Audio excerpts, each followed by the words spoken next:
Hello everyone, આજે આપણે લોકો છેલ્લો વાર્ષિક હિસાબનો દાખલો પૂરો કરવા માંગીએ છીએ, એટલે આપણું ચેપ્ટર થઈ જાય પૂરું.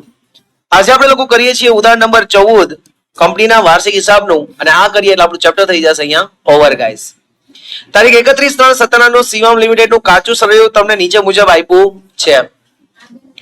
હવે આગળ તમને કહે છે કે કરવેરાની જોગવાઈ 80,000 રાખો, અને આગળ કહે છે કે કંપની ધારા 2013 ના પરિશિષ્ટ સ્થળ મુજબ કંપનીના વાર્ષિક હિસાબ તૈયાર કરો. અને જ્યારે શબ્દ એવો વાપરે કે વાર્ષિક હિસાબ તૈયાર કરો, એટલે તમારે લોકોએ શું બનાવવું પડે? નફા નુકસાન પત્રક અને પાકું સરવૈયું.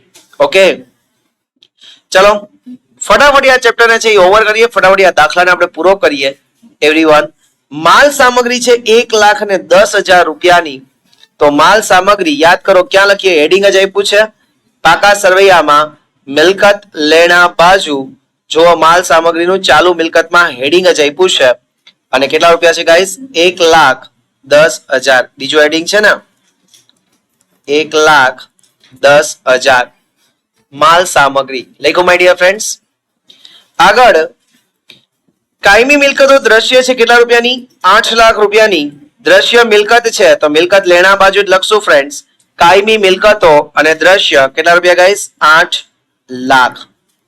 કાયમી મિલકતો અને દ્રશ્ય કેટલા રૂપિયા છે? 8 લાખ.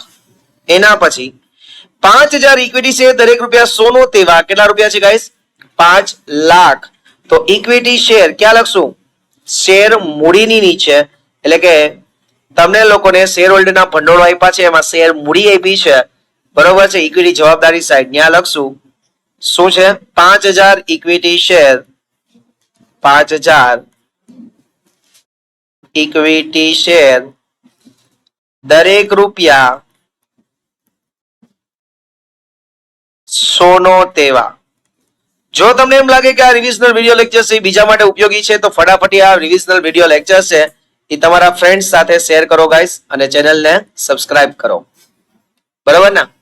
આપણા તો કોઈ જોતા નહીં હોય, જોવે છે કે નથી જોતા? જોવા. ચલો, વેચાણ 7,50,000. વેચાણને ક્યાં લખશો? નફા નુકસાન ખાતે કામગીરીની ઉપજમાં વેચાણ લખો. કેટલા છે? 7,50,000. વેચાણ છે 7,50,000. ક્લિયર બધાને ફ્રેન્ડ્સ?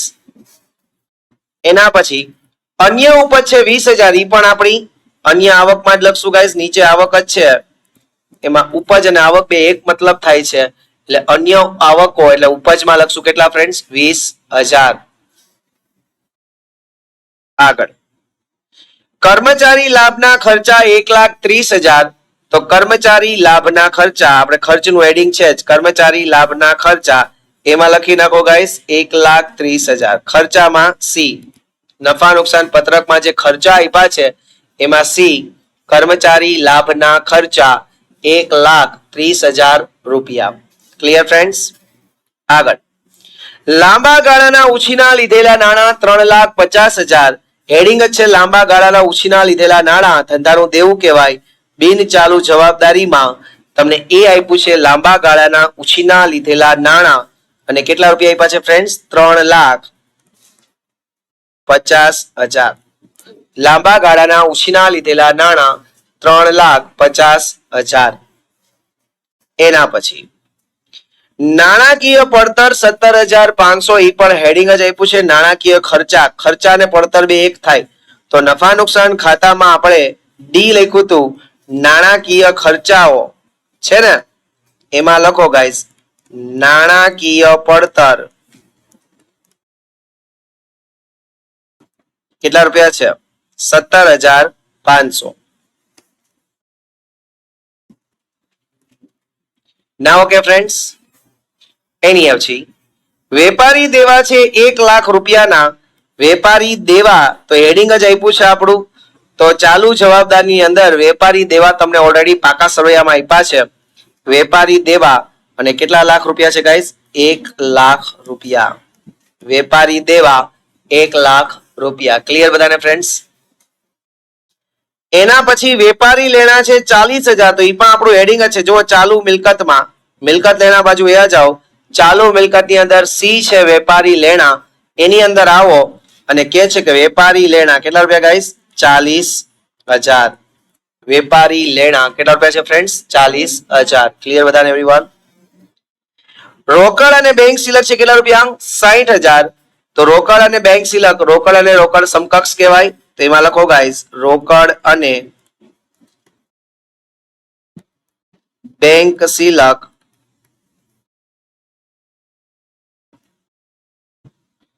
કેટલા રૂપિયા છે?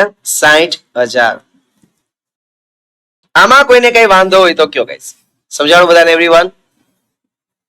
એના પછી આગળ ઘસારો છે 22,500 રૂપિયા. ઘસારો આપણો ખર્ચ કહેવાય. ઘસારો અને માંડી વાળેલ મિલકત નફા નુકસાન ખાતામાં આવી જાવ ગાઈસ, નફા નુકસાન પત્રકમાં. એમાં તમારી પાસે ઘસારો અને માંડી વાળેલ મિલકત છે ઈ ખર્ચાની અંદર. એમાં લખજો ઘસારો કેટલા રૂપિયા ગાઈસ? 22,500. ઘસારો કેટલો છે ગાઈસ? 22,500. હજી કહું છું, ફોર્મેટ નહીં કરો તો નહીં જ મેળ આવે. તમને એમ થાય કે છેલ્લે દિવસે કરી લે, તો અત્યારે નથી થતું તો છેલ્લે દિવસે નહીં જ થાય. બરોબર છે? હજી કહું છું, ફોર્મેટ કરી લેજો. 11 માર્ક્સ નો દાખલો છે, રોકડા આવશે. ને હોશિયારીમાં રહો તો આવતા વર્ષે પાછા આવશો, હે ને? એકાઉન્ટમાં પાછા. બરોબર ને? પણ આપણે બહુ સારું ક્લાસીસ છે કે આપણે ડિસ્કાઉન્ટ આપીએ છીએ રિપીટર સ્ટુડન્ટ્સને. તો જે લોકોએ આ ડિસ્કાઉન્ટ નો લાભ લેવો હોય, મહા ડિસ્કાઉન્ટ નો લાભ 50% સુધીનો ડિસ્કાઉન્ટ હોય છે નેક્સ્ટ યર માટે. તો જે લોકો લાભ લેવો હોય તે કૃપયા અહીંયા ધ્યાન ન આપતા. બરોબર છે? અને કૃપયા ફોર્મેટમાં ધ્યાન ન આપતા. બરોબર ને?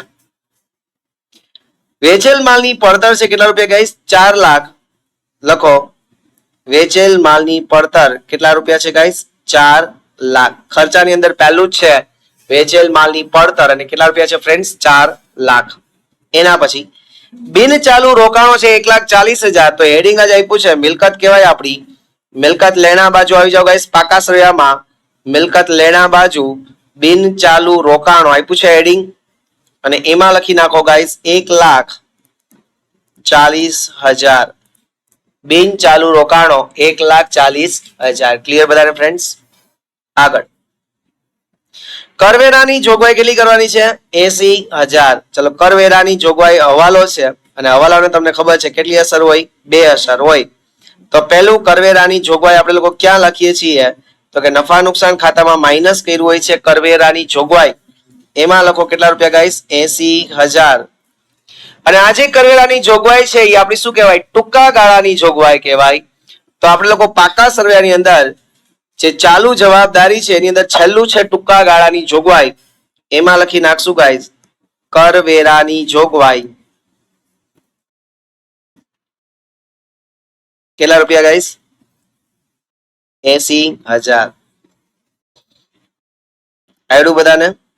અહીંયા દાખલો આપણો પૂરો થઈ ગયો છે, પણ દાખલો ક્યારે પૂરો કહેવાય? જ્યારે તમે લોકો એને બંધ કરો. બંધ કરો અને સાચો જવાબ મેળવો ત્યારે આ દાખલો આખો પૂરો થયો કહેવાય. ચાલો કરો જીએ. કુલ આવકનો સરવાળો 7,70,000. કુલ ઉપજ કેટલી થઈ? 7,70,000. ચાલો ખર્ચાનો કરો 4 લાખ વત્તા 1,30 વત્તા 17,500 વત્તા 22,500 5,70,000. તો આવક વેરા પહેલાનો નફો કેટલો થાય? તો કે ભાઈ 7,70,000 આવક છે, એમાંથી 5,70,000 ખર્ચને માઇનસ કરો તો 2 લાખ રૂપિયા વધે છે. 2 લાખ આવે તમારી આવક વેરા પહેલાનો નફો. આ 2 લાખ માંથી તમે 80,000 કરવેરાની જોગવાઈ માઇનસ કરી દો એટલે પછી 1,20,000. આ તમારો એવો આવકવેરા અથવા કરવેરા બાદનો ચોખ્ખો નફો. હવે આ જે કરવેરા બાદનો ચોખ્ખો નફો અને કરવેરાની જોગવાઈ છે એની આપણે કરવેરાની જોગવાઈ તો ઓલરેડી આપણે અસર આપી દીધી, પણ આવકવેરા પછીનો જે નફો છે એ આપણે ક્યાં લખીએ છીએ? અનામત અને વધારામાં. ત્યાં આપણે લોકો લખશું ગાઈસ નફા નુકસાન પત્રક મુજબ વધારો 1,20,000. 5 લાખ વત્તા 1,20,000 કરો એટલે હેડિંગ વાઇઝ આપણે ટોટલ કરીએ. આનો થશે 6,20,000 રૂપિયા. એના પછી 3,50,000 અને એના પછી 1,01,000. 80,000. ત્રણેયનો ટોટલ કરો તો 11,50,000. ઇક્વિટી અને જવાબદારીનો ટોટલ આવે છે ફ્રેન્ડ્સ 11,50,000 રૂપિયા. એ જ હવે આપણે કરીએ પાકું સરવૈયું. પાકા સરવૈયામાં મિલકત લેવાનો કરો 8 ને 1 940. બિનચાલુ મિલકતનો સરવાળો 9,40,000. બિનચાલુ મિલકત. આનો ટોટલ છે 1,50 ને 2,10,000. 2,10,000. તો આનો પણ સરવાળો આવ્યો 11,50,000. કોમર્સના સ્ટુડન્ટ્સનો માત્ર એક જ ધ્યેય હોય છે કે વાર્ષિક હિસાબ એટલે કે કંપનીના જે વાર્ષિક હિસાબ છે એનું પાકું સરવૈયું અને એના સરવાળા કેવા થવા જોઈએ? સરખા થવા જોઈએ. થઈ ગયા સરખા? મિલકત લેણા અને ઇક્વિટી જવાબદારીનો સરવાળો કેવો થવો જોઈએ? સરખો. થઈ ગયું બધાને friends? Confirm is this? Okay, sure. Now it is enough for today. We will meet tomorrow. Till then, Jai Hind, Jai Bharat, Jai Dwarka.